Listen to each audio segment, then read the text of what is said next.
오늘 요한계시록 우리 2장을 읽었는데, 요한계시록은 예수님의 제자 사도 요한이 나이가 들었어요. 노인이 되었습니다. 저 외로운 밤모섬이라는 섬에 유배되어 있어요. 그곳에서 하나님을 경배하다가 어느 날 하늘문이 쫙 열리는 거예요. 이 세상 마지막 부분들을 보여주는 거예요. 그래서 요한은 그 밤모섬 외로운 섬에서 하늘이 열리고 이 세상 정말 마지막 세상을 바라보면서 그것을 기록한 것, 그것이 요한계시록이에요. 그래서 요한계시록을 우리가 성경에는 들어있지만 쉽게 해석하고 풀이하지 못하는 이유가 뭐냐, 자칫 다 이것이 어떤 상징으로 되어 있기 때문에 잘못 해석하게 되면 원래의 뜻이 어그러질까 봐 우리 목사님들이 쉽게 이것을 설교하기가 쉽지가 않아요. 자, 오늘 1장 11절에 보니까 우리 예수님이 이렇게 말씀하시죠. 이르되, 예수님이 하시는 말씀이에요. 네가 보는 것을, 사도 요한에게 하는 말입니다. 네가 지금 보고 있는 그것을 두루마리에 써라. 그리고 에베소, 스무나, 버가모, 두아디라, 사데, 빌라델비아, 라오디게아 등 7교회에 보내라 하시기로. 보고 있는 그것들을 잘 기록해서 각 교회마다 보내주어라. 7교회에 그랬어요. 그 7교회는 그 당시에 소아시아에 있는 7교회지만 이 시대 속에 있는 이 지구촌의 수많은 교회들, 그 교회들을 7교회로 이렇게 분류를 할 수가 있다는 겁니다. 그래서 이 마지막 시대에 주님이 지금 에베소 교회에 보낸 편지를 우리가 지금 펼쳤어요. 어쩌면은 이 시대에 사는 우리 교회에, 우리 성도들에게 보낸 편지일 수 있습니다. 자, 그 편지에 뭐라고 했느냐? 에베소 교회에 대해서 예수님이 많이 칭찬을 했어요. 참고 견디고 게으르지 않고 열심히 내었던 이런 것들을 굉장히 칭찬을 하신 거죠. 그런데 그 많은 칭찬 중에 한 가지를 책망을 했어요. 너 이거 고쳐야 돼. 이거 안 고치면 내가 내려가서 교회 촛대를 옮겨버리겠다. 그만큼 중요하다는 거예요. 이거를 안 고치면 이것이 뭐냐? 교회 존재 이유가 될 만큼 중요한 건데 다른 거 다 잘해도 이거 없으면 안 돼. 너 이거 고쳐야 돼. 그것이 뭔가? 4절입니다. 오늘 4절이 이렇게 말씀합니다. 우리 같이 봅니다. 그러나 너를 책망할 것이 있나니 너희의 처음 사랑을 버렸느니라. 따라합시다. 처음 사랑. 에베소 교회가 다른 거 다 칭찬받았지만은 처음 사랑을 버렸다 이렇게 말합니다. 이게 너무나 중요하다. 왜 버렸냐 이거죠. 그런데 사랑, 그냥 사랑을 버렸다 이렇게 말하지 않고 처음 사랑 이렇게 말합니다. 처음 사랑을 버렸다. 처음 예수를 나의 구주로 믿을 때에 그 설레임, 그 순수함, 순전한 마음, 어린아이 같은 그 마음, 그 처음 사랑을 네가 버렸다 이렇게 말합니다. 그것을 회복해라. 영어 번역에 보니까 너는 나를 처음처럼 사랑하지 않는다. 왜 그 처음에는 그렇게 좋았는데, 그렇게 순수하고 호기심이 많은 어린아이 같은 심정으로 예수를 사랑했는데 왜 네가 그 사랑을 버렸느냐? 왜 덤덤한 사랑으로 변질되었느냐? 그런 얘기예요. 그것은 틀림없이 다른 곳에 정신이 팔려가지고 주님에 대한 사랑이 식어지지 않을까? 우리 그렇게 보는 것이죠. 처음 사랑, 네가 처음 사랑을 버렸다 이렇게 말했는데 이 처음 사랑은 교회가 잃어버리면 안 되는 정말 중요한 교회의 소중한 가치다 이런 얘기입니다. 교회에 뭐 여러 봉사도 있고 섬김도 있고 많이 애를 쓰지만은 그 모든 것 중요하지만은 가장 중요한 교회의 가치가 뭐냐? 처음 사랑이라는 거죠. 순수한 주님 사랑, 그 사랑을 에베소 교회가 버렸다 이렇게 말합니다. 자, 그래서 그 사랑이 얼마나 중요한지를 오늘 5절에 이렇게 말합니다. 그러므로 어디서 떨어졌는지를 생각하고 회개하여 처음 행위를 가지라.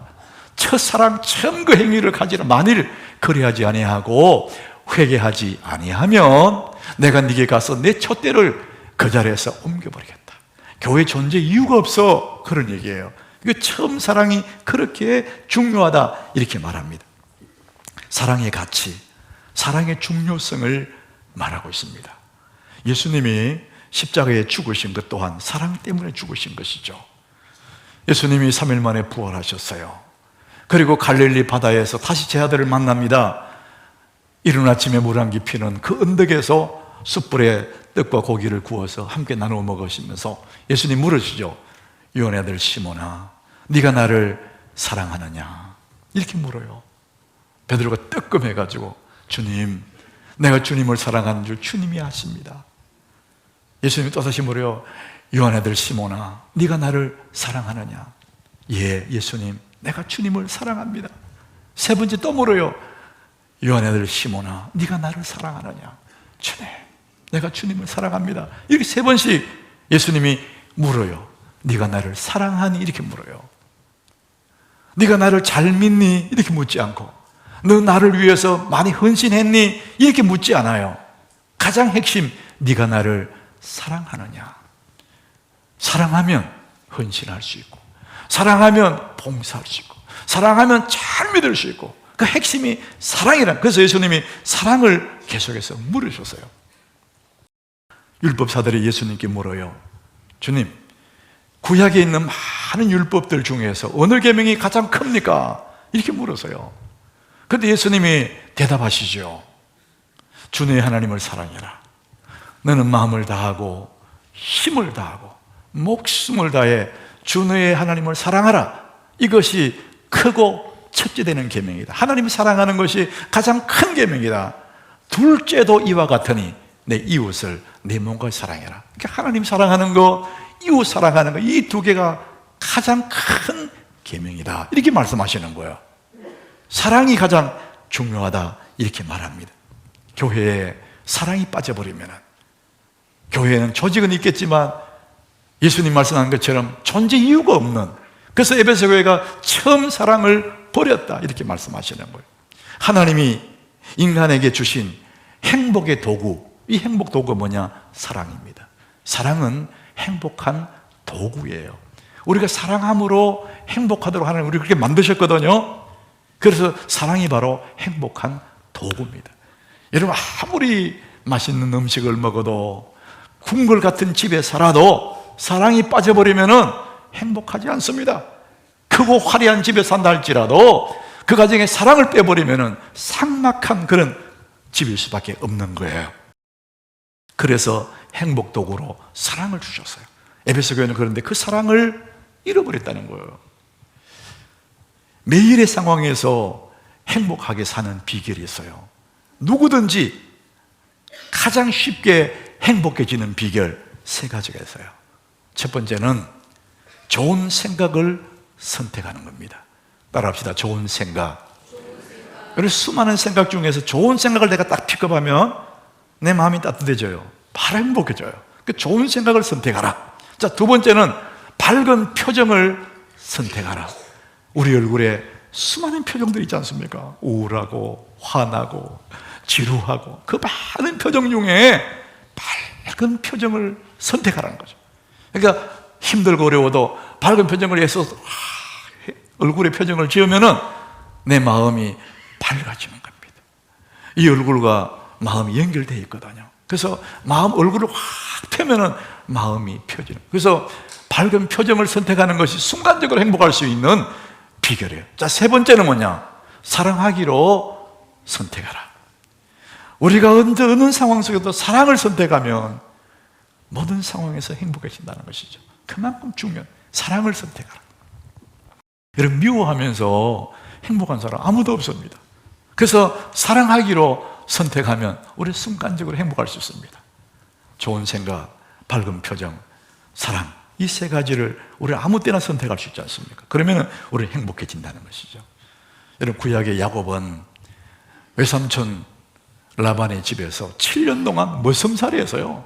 여러분, 머슴은 구전일 다 하는 사람이잖아요. 그 머슴으로 7년을 살았는데 그 구전일 다 하면서도 너무나 행복했대요.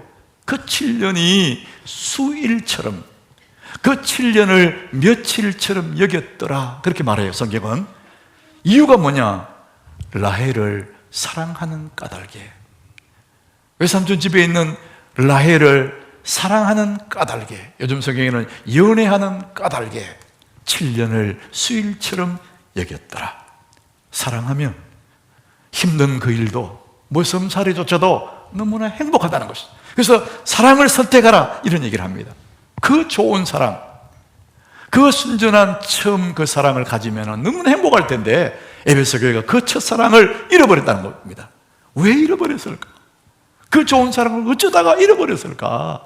오늘 성경 우리가 알려줘요. 2절입니다. 오늘 본문 2절에 왜 이 사람들이 그 처음 사랑을 잃어버렸는지를 말합니다. 내가 네 행위와 수고와 내 인내를 알고 또 악한 자들을 용납하지 아니한 것과 자칭 사도라 하되 아닌 자들을 시험하여 그의 거짓된 것을 네가 드러낸 것과, 예수님 칭찬한 거죠. 그런데 이런 일들을 네가 했다는 거예요. 이런 일을 하다 보니까 순전한 그 사랑을 잃어버렸다는 거예요. 그 이런 일을 쉽게 말하면 이런 거예요. 그 당시에 자칭 사도라는 사람들, 거짓 선지자들, 잘못된 사상들이 너무 팽배한 시대예요. 그러다 보니까 에베소 교회가 교인들을 보호하기 위해서 이 교리를 굉장히 강조한 겁니다. 이 교리를 강조하다 보니까 이 내용이 사라지는 거예요. 그래서 교리 강조하다가 순전한 사랑을 잃어버리게 된 거예요. 또 한 이유는 그 에베소 교회가 있는 그 위치가 큰 에베소라는 도시라는 겁니다. 그 당시에 고대 사회에서도 로마가 지배한 그 도시 중에 세 번째 큰 왕성한 도시고 상업이 굉장히 발달한 그런 도시랍니다. 상업이 발달했다, 무역이 발달했다, 그 말은 사람들이 많이 몰리고 돈이 많이 돌아가는 곳이에요. 자, 그러다 보니까 그곳에 향락, 유흥업소들이 굉장히 많은 거예요. 우상도 많고. 사람들이 마음을 뺏길 수 있는 그런 것들이 사회에 너무나 많은 거예요. 그러다 보니까 그 세상을 좋아하는 것을 사랑하다 보니까 하나님에 대한 순전함을 잃어버릴 수가 있다는 것입니다. 세상을 사랑하면 하나님에 대한 순전한 그 믿음, 그 사랑을 잃어버릴 수 있습니다. 여러분들은 지금 어떻습니까? 우리가 사는 세상도 에베소와 못지않게 우리의 육적을 자극하는 그 향락한 것들이 얼마나 많습니다. 우리 눈을 자극, 우리를 끌어다니는 거 너무 많아요.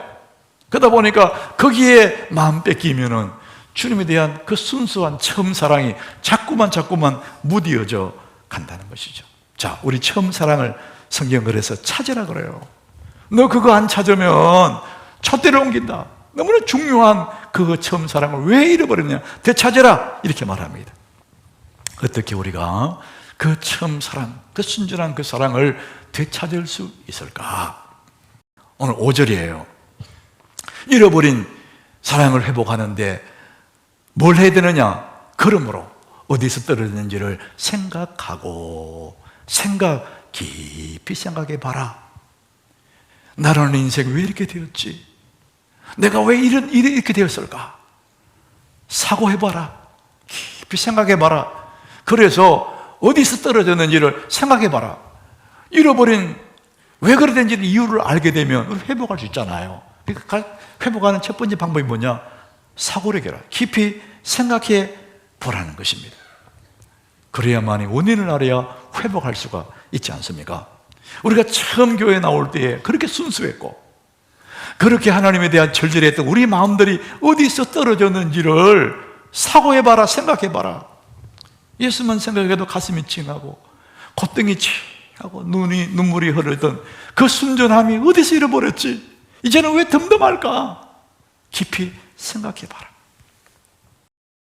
틀림없이 여러분 그렇습니다. 어디서 떨어진지 알 거예요. 자기는 알아요. 왜 이렇게 됐는지. 여러분, 우리가 세상에 뭘 잃어버리면은 잃어버린 장소에 가야 찾거든요. 시장에 보다가 시장 바닥에서 내 지갑을 잃어버렸어요. 그러면은 그 시장에 가서 찾아봐야 거기에서 내 지갑을 찾을 수 있지 않습니까? 이게 원리죠. 틀림없는 거죠. 지하 주차장에서 차키를 잃어버렸어. 그러면은 지하 주차장에 그 잃어버린 장소에 와서 찾아야 거기서 찾을 수가 있지 않습니까? 세상의 모든 것은 잃어버린 장소에 가야 찾습니다. 그런데 신앙, 주님을 사랑하는 이 믿음, 이것을 잃어버렸다. 보통 사람들은 취미에서 잃거든요. 세상 향락이 잃어버리거든요. 술집에서, 골프장에서 너무 좋아하던 그 일 때문에 잃어버리거든요. 여러분, 그렇다면 내가 골프를 열심히 치다가 주님 사랑 잃어버렸다. 그럼 어디 가야 되냐? 골프장에 가야 되는 거 없어요. 거기 가면. 노름하다가 주님 사랑 잃어버렸다. 그럼 노름반에 가면 있습니까? 없는 거예요. 잃어버린 곳은 각각 다르지만 내가 잃어버린 그 처음 사랑, 주님을 향한 그 순전한 그 믿음을 찾는 곳은 단 한 곳밖에 없습니다. 그것이 교회입니다. 교회. 여러분, 교회에 와야 잃어버린 그 믿음을 찾아낼 수가 있습니다. 여러분, 예배에 와야 잃어버린 그 신앙을, 사랑을 다시 찾을 수가 있습니다. 예배는 그래서 내 삶의 가장 중요한 기초예요. 중요한 시작이에요. 욥은 모든 것을 잃었어요. 건강 잃었죠. 재물 다 잃었죠. 자식 10명 다 잃었죠. 다 잃은 다음에 그럼 어떻게 해야 되냐? 욥기 1장 20절에 보니까 욥이 일어나 그랬어요. 너무 힘들어서 넘어진 거, 쓰러진 거죠, 바닥에. 그러니까 쓰러진 그 자리에서 다시 힘을 내서 일어나요. 그리고 겉옷을 찢어요. 너무나 고통스러우니까. 그리고 머리털을 밀어요. 그리고 다시 땅에 엎드려서 예배하며 예배를 통해서 그는 다시 시작하는 겁니다. 말할 수 없는 고통 속에서 죽을 지경에서 벼랑 끝에서 이제는 끝나서 포기하는 것이 아니고 벼랑 끝에서 그는 뭐 하느냐? 예배를 통해서 다시 시작을 하는 거예요. 그래서 욥기 마지막 장 42장 가면 욥이 이 모든 것들이 회복되는 것을 보게 됩니다. 여러분, 예배하면 하나님 앞에 예배를 통해서 우리 잃어버린 그 첫사랑을, 잃어버린 순전함을 회복할 수가 있습니다. 여러분, 예배를 귀히 여기시기 바랍니다. 오늘 온라인에 들어와 있는 우리 성도들, 예배에서 우리는 잃어버린 그 첫사랑을 회복할 수가 있습니다. 뿐만 아니라 이 예배에 내 가족을, 사랑하는 친구를, 내 주변의 사람들을 초청해 오면 그 예배가 더 뜨거워지는 예배가 될 수 있습니다. 초청은 그 형제가 옆에서 예배하는 모습을 보면서 나는 더 절절하게 사랑이 일어나는 것이죠. 철부지 청춘 남녀가 연애하고 그들이 결혼을 해서 자식을 낳고 자식을 길러보면 비로소 어른이 되는 거예요. 비로소 엄마가 되고 아빠가 되고 성숙해지는 거예요. 우리가 한 영혼을 주께로 인도할 그때 나는 그 영혼이 자라가는 걸 옆에서 보면서 내가 믿음의 장부로서 자라가기 시작합니다. 그래서 예배에 오는 것이 너무나 소중하고 한 사람을 예배에 초청해 오는 것도 너무나 중요합니다. 그래야 내 첫사랑이, 순전했던 그 사랑이 자꾸 이렇게 일어나기 시작하는 것이죠. 이렇게 좋은 그 사랑을 회복하면 그 사랑을 유지해 간다는 것이 쉬운 게 아니에요. 처음처럼 마지막처럼 쉽지 않는 거예요. 그래서 예수님도 요한복음 13장 1절에 이렇게 말씀합니다. 6월절 전에 예수께서 자기가 세상을 떠나 아버지께로 돌아가실 때가 이런 줄 아시고 이제는 주님이 떠나실 때가 됐다는 것이죠. 세상에 있는 자기 사람들을 사랑하시되 끝까지 사랑하시니라. 따라합시다. 끝까지 사랑하시니라. 여러분, 끝까지 사랑한다, 이거 쉬운 게 아니에요.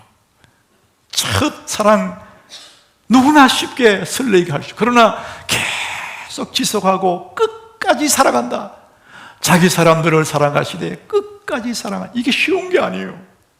그래서 예수님은 별명이 있어요. 별명이 알파와 오메가다잖아요. 예수님이 다른 이름은 알파와 오메가, 나는 알파와 오메가다, 처음과 나중에 이렇게 말하거든요.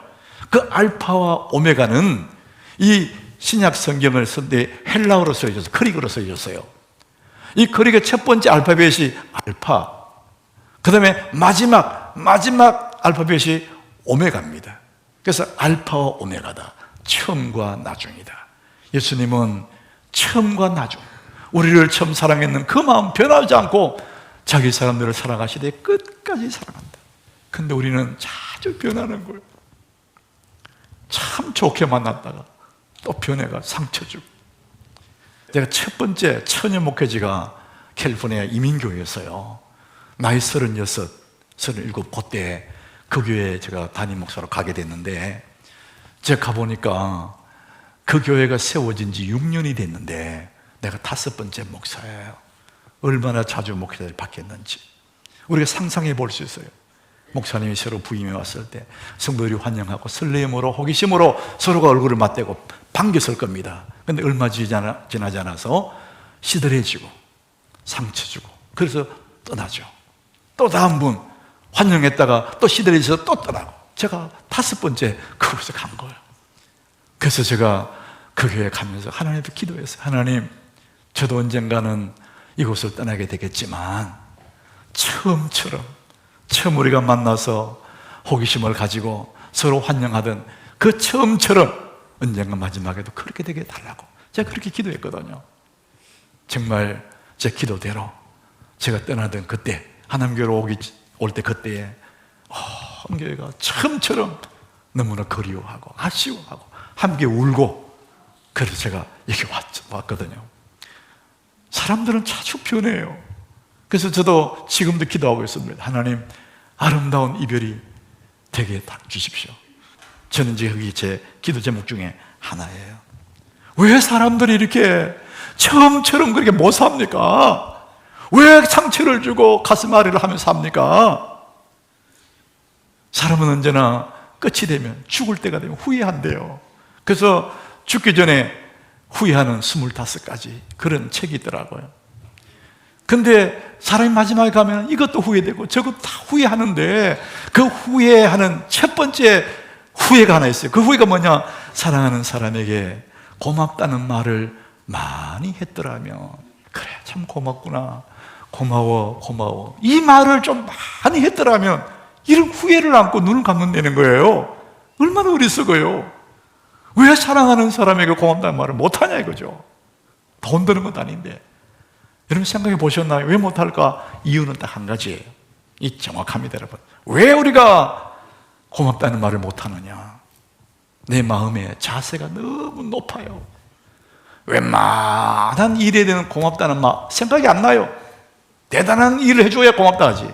그러니까 내 마음이 너무 높아진 겁니다, 여러분. 사랑하는 여러분 자세를 낮추시기를 바랍니다. 예수님은 십자가에 죽기까지 자기를 낮추시지 않습니까? 우리 자세만 낮추면은 우리는 처음처럼 그 순수한 사랑을 계속 가져갈 수 있어요. 우리 자세를 낮추는 마지막처럼 애틋한 마음으로 살아갈 수가 있습니다. 처음처럼 마지막처럼, 이것은 어느 목사님의 기도 시입니다. 제가 한번 낭송을 해보겠습니다. 처음처럼 마지막처럼. 하나님, 서투른 아마추어 같은 삶을 살아가게 하소서. 처음 보는 하늘이듯 그 하늘을 바라보게 하소서. 처음 만났던 그 감격으로 주님을 보게 하소서. 내가 처음 사랑했던 그 여인을 처음 바라보던 그 눈초리로 그렇게 내 아내를 보게 하소서. 처음 들어서는 예배당이듯 그 설레임으로 예배당 안에 앉게 하소서. 처음 그 구원의 메시지가 내 심장을 사로잡던 그 감격으로, 처음 그 설교를 듣던 그 심정으로 설교를 듣게 하소서. 오 주님, 마지막 단두대에 올라서 있는 사형수 같은 삶을 살게 하소서. 마지막 보는 하늘인 것처럼 하늘을 바라보게 하소서. 마지막 보는 아내인 것처럼 아내의 그 얼굴을 바라보게 하소서. 마지막 보는 예배당인 것처럼 그 예배당을 보게 하소서. 마지막 듣는 설교인 것처럼 그 설교를 듣게 하소서. 처음처럼 마지막처럼 한결같은 심정으로, 순전함과 애틋함으로 그렇게 살아가는 것이 성도의 행복이고 에베소 교회를 향한 하나님의 마음입니다. 사랑하는 여러분, 처음처럼 마지막처럼 여러분 자세를 낮춤으로 한결같은 그런 삶을 삶으로 매 순간이 감사하고 매 상황이 하나님의 은혜가 되고 모든 것이 고맙고 모든 것이 아름다운 그런 삶이 되시기를 예수 이름으로 축복합니다.